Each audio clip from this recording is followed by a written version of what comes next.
And on the subject of migration, you spoke in recent days about bringing in a faster, stricter system to process asylum applications. You want a turnaround time of 6 months or less, and you talked about chartering planes to deport people out of this country. How many asylum seekers are forecast to come into Ireland this year? Well, 18,500 came in last year. My department, very hard to be certain about it, but envisages it'll be somewhere between around 15,000. That's what they're looking at this year. In terms of the issue, we need to focus on the fact, and I have to be straight with the Irish people. Too many people are coming to Ireland seeking international protection who are not entitled to international protection. Last year, 14,000 applications were processed, and at first instance, over 65% were rejected.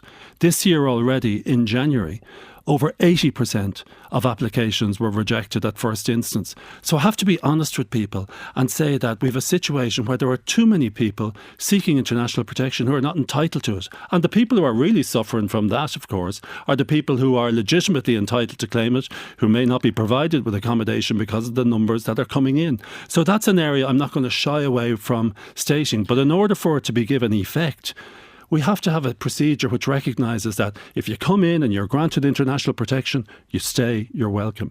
If you come in and you're refused international protection, you leave, you're gone. The previous government announced plans to build or buy at least 6 asylum accommodation or reception centres. Is that your plan, your intention as well? Well, we need accommodation centres for the persons who are coming in. But what I'm not going to do, and I know Colin Brophy, who will be Minister with me in Migration, agrees with me in this, we're not going to sit down and say our function now is to just create as many accommodation spaces as possible. We have to look at what is the driver of accommodation. And the driver of the accommodation needs is the ever increasing number of people coming in seeking international protection. So we're going to focus in respect to that. In terms of what you say, I was out in City West the week before last, and that is an example of the type of centre that is working well and which we should try to have in place around the country. So and rather than building places, I think the preference should be to buy places. So, OK, is it still the plan then to buy 6 centres? The plan is to buy a series of centres around the country. That's correct. OK. And the number?